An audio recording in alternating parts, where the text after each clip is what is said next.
Hello Honey's, நான் உங்கள் woodland angel. ஏற்கனவே உனக்கு காதலிப்பதுன்ற சீரீஸோட அடுத்த படத்தை பார்க்க போகிறோம். ஹீரோ ஜெலஸ் ஆகிட்டாரா அப்படின்னு சொல்லிட்டு இவங்க ஷாக் ஆகிட்டு நடந்துட்டு இருக்கும்போதே மழை வந்தது. மழையில் கொஞ்சம் தூரம் கூப்பிட்டுட்டே இருந்துட்டு அப்புறமா அவங்க வீட்டுக்கு போய்ட்டுறாங்க. ஆனால் விடிய விடிய மழை வந்திருக்கும் போல் நடுராத்திரி வரைக்கும் ஹீரோ மழையிலே நின்றுருக்காரு. அந்த ஒரு லேக் இருக்குல்ல, அது பக்கத்துலேயே. அப்போ ஷென்னையும் கட்டுறாங்க. அப்போ ஷென் நினச்சி பார்க்குறாரு, நான் உன்னை ரொம்ப டிசப்பாயின்மெண்ட் பண்ணிட்டேனா? நீ ஏன் நான் அவன் நினைக்கிற மாதிரி தான் நீயும் நினச்சியா? நான் உன்னை ரொம்ப கஷ்டப்படுத்தினேன், நான் உன்னை காப்பாற்றுறதான் நினச்சேன், நான் உன்னை கஷ்டப்படுத்திட்டேனா அப்படின்னு சொல்லிட்டு இவர் நினச்சி பார்க்கும்போது அங்கே ஒரு ஃப்ளவர் வாஷ் இருக்கும். அதை அங்கே பக்கத்தில் தான் இருந்திருக்கும். அதை ஃப்ளவர்லாம் ரெடி பண்ணிட்டு இருந்திருப்பாங்க நம்ம ஆரண்யா.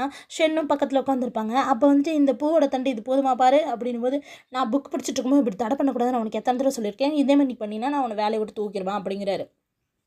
இதே மாதிரி தான் நீ நிறைய தடவை சொன்னேன், ஆனால் ஒரு தடவை கூட நீ அதை செய்யலை அப்படின்னு சொல்லும்போது, இப்போ செய்வேன் அப்படின்னு சொல்லிட்டு அவங்களுக்கு கோவம் வந்துடுது. அப்போ ஒரு பூக்களை எடுத்து அவர் பிச்சு கட் பண்ணி, இந்த தண்டு ரொம்ப பெருசாக இருக்குது, இதுதான் கரெக்டாக இருக்கும் அப்படின்னு சொல்லி கட் பண்ணி அங்கே வைக்கும்போது, நான் சும்மா தானே சொன்னேன், நீ கோச்சிக்கிட்டியா அப்படின்னு சொல்லிட்டு அவங்க கேட்டுட்ருக்காங்க. அந்த சமயத்தில் ஹீரோ அந்த ஃப்ளவர் வாஷ்லேருந்து ஒரு துண்டை எடுத்து அவங்க காதில் வச்சிடுறாங்க. வச்சுட்டு அவங்க கிட்ட வச்சு பார்த்துட்டு அப்புறம் அப்படியே விட்டுடுறாரு. உடனே அவங்க பார்த்து சிரிச்சுட்டு, ஒரு சில டைமில் எனக்கு இது பத்தலை, ஆனால் ஒரு சில டைமில் இது ரொம்ப நல்லாயிருக்கு அப்படின்னு சொல்கிறாங்க. அதை பார்த்துட்டு ஷென் கேட்குறாரு, என்ன பத்தலை உனக்கு அப்படின்னு சொல்லிட்டு கேட்குறாரு. ஆனால் இவங்க அந்த பூக்களை மட்டும் ஆரண்யா அந்த பூக்களை மட்டும் தொட்டு பார்த்துட்டு சிரிக்கிறாங்க. இப்போ ஷென் அவங்க எப்போ உட்கார்ற இடத்த தொட்டு பார்க்குறாரு. தொட்டு பார்த்துட்டு அங்கே ஒரு பூ இருக்கும். அந்த பூவை கட் பண்ணி அந்த இடத்துல வச்சுட்டு, நான் நிஜமாலுமே நீ அப்படி தான் நினச்சியா?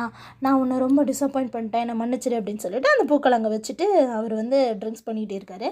அதே மாதிரி ஹீரோயினை கேட்குறாங்க. தொப்பெல்லாம் நினைஞ்சிட்டு நேராக ஹீரோயின் பக்கத்துலேயே படுத்துக்கிறாரு. ஹீரோயின் யார் அது அப்படின்னு சொல்லிட்டு லைட்டை போட்டு பார்க்குறாங்க. ஹீரோ அப்படியே ஒரு முகம்லாம் வெளுத்து போயிருக்கிறத பார்த்து தொட்டு பார்த்தோன்னா காய்ச்சல் அடிக்குது.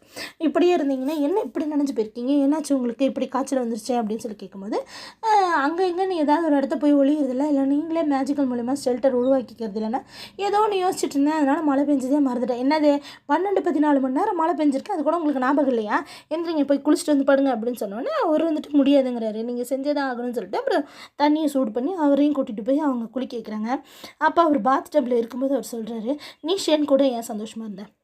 ஆரண்யா அவளை லவ் பண்ணுறான்னு சொன்னல, அதே மாதிரி நீயும் ஏதாவது ஃபீலிங் அவன் மேலே வச்சிருவியா?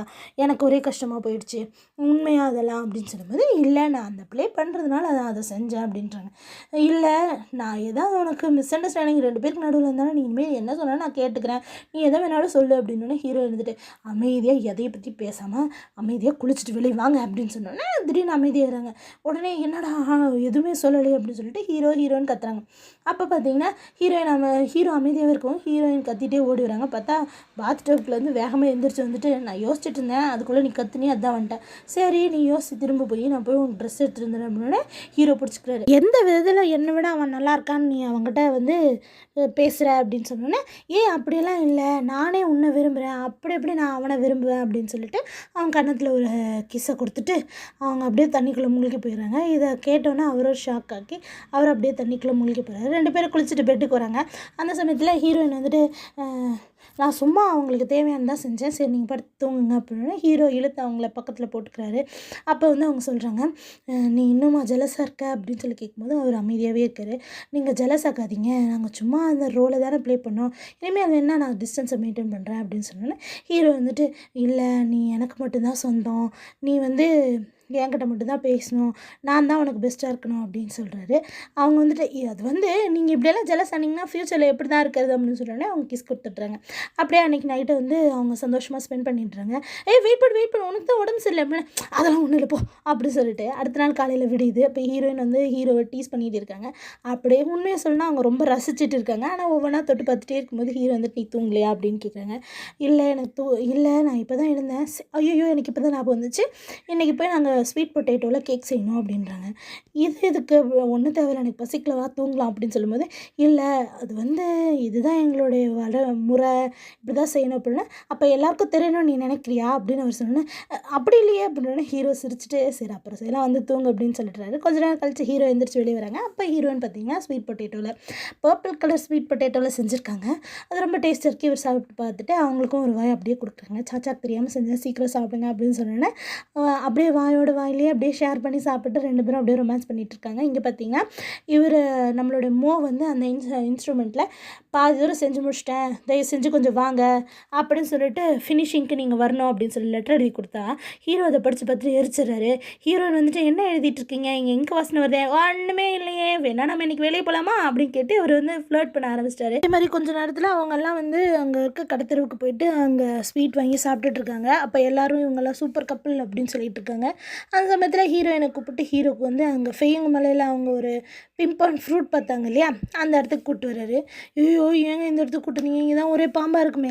இல்லைம்மா, அந்த இடத்துல நம்ம ஃபெய்யுங்கு ஃபாரஸ்ட்டில் நம்ம பார்த்தோம் இல்லையா, அந்த இடத்துல இது தானே இருந்துச்சு, இந்த இடத்துல ஏதாவது ஸ்டேஞ்சாக தெரியுதான்னு பார்க்குறதுக்காக உன்னை கூட்டிகிட்டு வந்தேன் அப்படின்னா, உங்கள்கிட்ட தான் பவர் இப்போ இல்லையே அப்படின்னா, என்னால் தானே இது அப்படி ஆயிடுச்சு, மன்னிச்சிடுங்க அப்படின்னா, அப்படியெல்லாம் இல்லை, நீ சந்தோஷமாக இருந்தாலே எனக்கு அது போதும் அப்படின்னு சொல்லி ஹீரோயினை சமாதானப்படுத்திட்டு தன்னோட பவர்ஸ் மூலயமா செக் பண்ணி பார்க்குறாரு இங்கே ஏதாவது ஸ்டேஞ்சாக தெரியுதான்ட்டு. அங்கே ஒன்றுமே தெரியல. அப்போ இவங்க 2 பேரும் பேசிக்கிட்டே வந்துடுறாங்க. வீட்டுக்கு வந்தோடனே இவரே தூக்கிட்டு வராரு. அந்த சமயத்தில் பார்த்தீங்கன்னா வாசப்படியில் நின்று வில்லி இவங்களை வேவு பார்க்குற மாதிரி தெரியுது. ஒன்று ஹீரோயின்கிட்ட சொல்லிட்டு சரி நீ உள்ளே போனால் வரேன் அப்படின்னு சொல்லிட்டு வந்துடுறாரு. அப்படி ஹீரோயின் உள்ளே வரும்போது ஒரு லெட்டரை பார்க்குறாங்க. அப்போ தான் அது டேபிளில் புதுசாக வருது. உடனே திறந்து பார்த்தா படித்து பார்த்துட்டு உடனே அமைதியாக வந்து உட்காந்துக்கிறாங்க. ஹீரோ வந்து பார்க்குறாரு. பேசலான்ட்டு வரும்போது நீங்கள் ஏதாவது என்கிட்ட இருந்து மறைக்கிறீங்களா அப்படின்றாங்க. உடனே ஹீரோ நினச்சிக்கிறார் வில்லி மேட்டர் தான்ட்டு. ஆனால் இந்த லெட்டர் எடுத்து காமிச்சோன்னே இது இன்னும் பெரிய விஷயம் இல்லையே, என்ன பெரிய விஷயம் இல்லை, அவன் இதோட 10 லெட்டர் அனுப்பிச்சிட்டேன்னு சொல்கிறான், என்ன பெரிய விஷயம் இல்லைன்னு சொல்கிறீங்க அப்படின்னோடனே, அது வந்து அவன் கொஞ்ச நாள் தானேப்பா இருக்கட்டுமேப்பா, என்னாலாம் உன்னை விட்டுட்டு போக முடியாது அப்படின்னு சொல்லிட்டு அவங்க சட்டையை பிடிச்சி இழுத்துக்கிறாரு. உடனே அவங்க வந்துட்டு விளையாட்டு பண்ணாதீங்க போயிட்டு வாங்க அப்படின்னு சொல்கிறாங்க. உடனே சரி அது ரொம்ப நாள் ஆகும் அப்படின்றாங்க. என்ன மாதமா அப்படின்னு, இல்லை அப்படின்னு, வருஷமா அப்படின்னு இல்லை அப்படின்னு, என்னது அப்படி சொன்னோன்னே கொஞ்சம் நாள் ஆகும், ஏங்க கொஞ்சம் நாளைக்கே நீங்கள் இப்படியெல்லாம் பண்ணுறது தப்புங்க அப்படின்னு சொன்னோடனே அப்புறம் ஹீரோ வந்து அவங்கள கூப்பிட்டு ஹக் பண்ணிக்கிறாங்க. அப்புறம் நெத்தியில் கிஸ் பண்ணுறாங்க. இவங்க 2 பேரும் அப்படியே ரசிச்சுட்டு இருக்கும்போது அதே சமயத்தில் சாச்சா வந்துடுறாங்க. வந்து கண்ணை முடிக்கிறாங்க. உடனே அவர் அடையாமா அப்படின்ற மாதிரி அமைதியாக பார்க்குறாரு. உடனே ஹீரோயின் சொல்லு அப்படின்னு சொன்னோன்னே சாச்சா உங்களை பார்க்குறதுக்கு உங்களை வந்து அரசவைக்கு கூப்பிட்ருக்காங்க, அரசர் உங்களை பார்க்கணுமாமா அப்படின்னோடனே சரின்னு சொல்லிட்டு இவங்கெல்லாம் போகிறாங்க. நீங்கள் 2 பேரும் ஒன்றா இருக்கீங்க, உங்களுக்கு லவ் சிக்கு ஏதாவது ஆகிடுச்சான்னு பார்க்குறதுக்காக கூப்பிட்றாங்க அப்படின்னு. உடனே சரின்னு சொல்லி இவங்க வந்து பார்க்குறாங்க. இப்போ அரசர் வந்து விசாரிக்கிறாரு எப்படிமா இருக்கீங்க நீங்களாம் அப்படின்னா, நாங்கள் நல்லாயிருக்கோம் அப்படின்னா. குயின் வந்துட்டு ஷென் எப்படி வால் செஞ்சுட்ருக்கோம் அப்படின்னா எனக்கு தெரியலையே அப்படின்னா, சரி நான் வந்து பார்க்குறேன் அப்படின்னு சொல்லி கூட வந்துடுறாங்க. நீங்கள் ஒன்றும் பால் பார்க்க ஏன் கூட வரணுன்னாலாம் வரல, ஷென்னுக்கு தானே வரீங்க, வாழ்க்காக தானே வரீங்க அப்படின்னு தெரிஞ்சால் சரி அப்படின்னு சொல்லிட்டு இவங்க 2 பேரும் மூஞ்சி தூக்கி வச்சுட்டே வராங்க. பாவம் இந்த பொண்ணு இவங்க அம்மா இப்படி நடந்துக்கிறாங்களேன்னு ஆரண்யாவை நினச்சிக்கிட்டு ஹீரோயினும் வந்துடுறாங்க. அந்த சமயத்தில் இவங்க போய் வழக்கப்படி நம்ம இந்த தடவை வந்து போருக்காக இப்போ இருக்க அரசரை எதிர்த்து போர் புரியறதுக்காக ஷென்னை வந்து மிரட்டுறாங்க. இந்த தடவை அவர் முடியாதுன்னு சொல்லும்போது நீ வந்து என் கூட ஒத்து போகலன்னா நான் ஆரண்யா வாழ்க்கையை ரொம்ப கிரிட்டிக்கலாக்குவேன் அப்படின்னு சொல்லி பிளாக்மெயில் பண்ணிட்டு போகிறாங்க. அப்போ வந்து சாச்சா வந்து சென் உங்களை கூப்பிட்றாங்க அப்படின்னு சொல்லிட்டு ஹீரோயினை கூப்பிட ஹீரோயின் அங்கேருந்து போகலான்னு போகும்போது பின்னாடியே நம்மளோட வில்லி வராங்க. அப்போ வந்துட்டு இவங்க 2 பேர் பேசிக்கிறாங்க. சாச்சா நம்மளோட ஷென்னும் நம்மளோட ஹீரோயினும். அப்போ வந்து அவர் சொல்கிறாரு நான் அவங்ககிட்ட ஒன்று சொல்லணும், நான் இதெல்லாம் எதுக்கு செஞ்சேன் தெரியுமா, இதுதான் நான் தான் இந்த ட்ரீம் வேர்ல்டே உருவாக்கினேன். எதுக்கு தெரியுமா, இதுதான் லாஸ்ட் சான்ஸ் ஹீரோயினுக்கு, அதான் ஆரண்யா உயிரோட வரணுன்றதுக்காக தானே இதை செஞ்ச அப்படின்னு. நீ தான் இதை உருவாக்குனியா, சரி நீ எதுக்கு இதை என்கிட்ட சொல்கிற அப்படின்னா நான் அவளுக்காக காத்துட்டு இருந்தேன் அப்படின்னு. உன் கில்ட்டி ஃபீலிங்காக தானே இதை சொல்கிறேன், இல்லை நாங்கள் அதை திரும்ப வாழணும்னு நினைக்கிறேன், நடந்தெல்லாம் நடந்து போச்சு, அதுக்கு என்ன பண்ண முடியும் அப்படின்னோடனே சரி நீ இப்போ எதுக்கு இதை என்கிட்ட அப்படின்னு அவங்க திரும்ப கேட்கவும் அவங்க சொல்கிறாங்க நீ அவளை மாதிரியே இருக்க, அவளை மாதிரி நிறைய முடிவுகள் எடுத்திருந்தாலும் நீ வேறன்னு எனக்கு தெரிஞ்சிருந்தாலும் நான் அவள் கூட திரும்ப வாழ ஆசைப்பட்றேன் அப்படின்னு சொல்லிட்டு அவங்க சொல்கிறாங்க. சரி நான் உனக்காக இல்லை நான் அவளுக்காக அதை செய்வேன் அப்படின்னு வில்லி இதெல்லாம் கேட்டுட்டு இருக்காங்க. நீ அவளுக்காக இதை செய்வியா அப்படின்னா நிறைய விஷயங்கள் சொல்லுவேன், அதை நீ வந்து அவளுக்காக செஞ்சு தரணும், அவள் எனக்கு திரும்ப வேணும் அப்படின்னு சொல்லி கேட்கும்போது செய்கிறேன்னு சொல்லிடுறாங்க. அப்போ வந்து அந்த வில்லி நான் அவங்களை இதை செய்ய விட மாட்டேன் அப்படின்னு சொல்கிறாங்க. நீ யாருன்னு கேட்டால் அவங்களுக்கு நடுவில் வந்து நிற்கிறாங்க. இவங்க 2 பேர் சண்டை போடும்போது பார்த்தீங்கன்னா அந்த லேம்ப் இருக்கு இல்லையா, அதை வந்து இவரோட ட்ரெஸ்ஸு தட்டி விட்டுறது, அது கீழே விழுந்துருது. இவங்க 2 பேர் பார்த்துட்டு இருக்கும்போது அது அப்படியே மேலே போகுது. அப்புறம் ஒரு பெரிய பிரளயமே வருது. அந்த மெமரிஸ் இருக்குல்ல அதெல்லாம் நேராக ஹீரோயின்குள்ளே போயிடுது. ஹீரோயின் அப்படியே மயக்கப்பட்டு கீழே விழுற மாதிரி போக அப்போ ஷென் வந்து பிடிச்சிட்றாரு. ஷென் கிட்ட அவங்க சொல்கிறாங்க நான் எல்லாத்தையும் பார்த்துட்டு அப்படின்னு. ஏன்னா பார்த்த சொல்லு அப்படின்னு ரேண்டமாக ஏதோ ஒன்று சொல்லு அப்படின்னு சொல்லும்போது அந்த இடத்துல ஆரண்யா கூட ஷென் வந்து ஒரே இடத்துல உட்காந்து பேசிகிட்டு இருப்பார். அப்போ வந்து அவங்க சொல்கிறாங்க, நீ என் பக்கத்தில் இருக்கிறது எப்போவுமே ஒரு கனவு மாதிரி தான் இருக்கே, எப்போ எது நடக்கும்னு எனக்கு தெரியல அப்படின்னு சொல்லிட்டு. அப்போ வந்து ஷென் வந்து அவங்க தோள் மேலே சாய்ச்சிக்கிட்டு அவளும் அவன் மேலே ரொம்ப ரொமான்டிக்காக சாஞ்சிட்ருக்காங்க. இதுதான் நான் பார்க்குறேன் அப்படின்னா, ஆமாம் அதுக்கப்புறம் தான் ஒரு விஷயம் நடந்துச்சு அப்படின்னா, என்ன அப்படின்னா நீயே பார்த்து சொல்லு அப்படின்னா, இவங்க 2 பேர் செஸ் விளையாண்டுட்டு இருக்கும்போது இவங்க அப்பா இறந்துட்டாங்கன்னு சொல்கிறாங்க. அப்போ அவங்க அப்படியே ஷாக் ஆகிட்டு நின்றுட்டு இருக்கும்போது, சரி நான் போயிட்டு வந்துடுறேன் அப்படின்னு சொல்கிறாங்க. பாய்சன் அட்டாக்குன்னு சொன்னோன்னே சரின்னு இவர் ஒரு பூ எடுத்துகிட்டு வந்து அவங்க காதில் வைக்கிறாரு. அப்போ வந்து அவங்க ரொம்ப சென்டிமெண்ட்டாக பார்த்துட்ருக்காங்க. இவளும் ரொம்ப மன வருத்தி பார்த்துட்டு, சரி போயிட்டு வா நான் வரேன், உனக்காக நீ போயிட்டு வான்னு மட்டும் தான் சொல்லியிருப்பாரு. நீ எனக்காக காத்துட்டுன்னு அந்த அரண்யா பொண்ணு சொல்லியிருக்கோம். அதுக்கு எந்த பதிலுமே இவர் சொல்லியிருக்க மாட்டார். அப்போ இதை வந்து அவங்கக்கிட்ட சொல்லும்போது அப்புறம் அப்படின்னு சொல்லிட்டு இவர் கண்ணை மூடி யோசிச்சுட்டு இருக்கும்போது ஹீரோயின் கவனித்து பார்க்குறாங்க. பார்த்தீங்கன்னா அந்த இடத்துல திரும்ப ஒரு மோஷன் இருக்க மாட்டார். ஏன்டா இப்படி பண்ணேன் அப்படின்னா, நான் அவளுக்காக தான் அதை செஞ்சேன், நான் அவளை ஏமாத்தலை அப்படின்னு. ஏமாத்தலையே, அவள் மனசு எவ்வளோ கஷ்டப்பட்டுன்னு உனக்கு தெரியுமாடா அப்படின்னு சொல்கிறாங்க. அப்புறம் வந்துட்டு அவள் என் மேலே பழி போட்டாளா, போடலை அப்படின்னா. அப்போ அதுக்கப்புறம் என்னாச்சுன்னா அவள் ஜெயிலில் இருந்தா அப்படின்னு சொல்கிறாங்க. ஜெயிலில் இருக்கும்போது அவள் என்ன யோசிச்சிருப்பா அப்படின்னு சொல்லிட்டு அவங்க சொல்கிறாங்க. இந்த மாதிரி ஹீரோயின் வந்து ஆரண்யா வந்துட்டு நீ அவகிட்ட சொல்லாமல் போனதை நினச்சி தான் வருத்தப்பட்டா, உனக்காக அவள் வேறு எதுவுமே செய்யலை, நீ அவளை ஏன் இப்படி பண்ண அப்படின்னா, நான் அவளோட நல்லதுக்காக தான் செஞ்சேன் அப்படின்னு.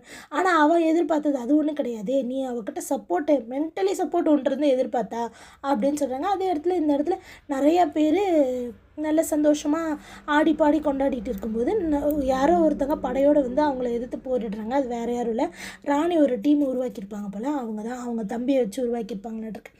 இங்கே வந்து பார்த்திங்கன்னா இப்போ ஹீரோவையும் மூவையும் காட்டுறாங்க. அவங்க மேஜிக்கல் இன்ஸ்ட்ருமெண்ட்டை ஓப்பன் பண்ணிட்டாங்க. அந்த இன்ஸ்ட்ருமெண்ட்டில் பார்த்திங்கன்னா ஹீரோ இது வந்து ஷென் தான் இந்த மேஜிக்கு இந்த ட்ரீம் வேர்ல்டை உருவாக்கியிருக்கான் அப்படின்னு சொன்னோன்னே வந்துட்டு அவன் எதுக்கு உருவாக்கினான் அப்படின்னு சொல்லிட்டு யோசிச்சுட்டு இருக்காரு. அப்போ வந்து அவங்க சொல்கிறாங்க, இவங்க 2 பேரும் முதல்ல எங்கே சந்திச்சாங்க, ஆரண்யாவும் ஷென்னோ, அதை நம்ம பார்க்கலாம் அப்படின்றாங்க.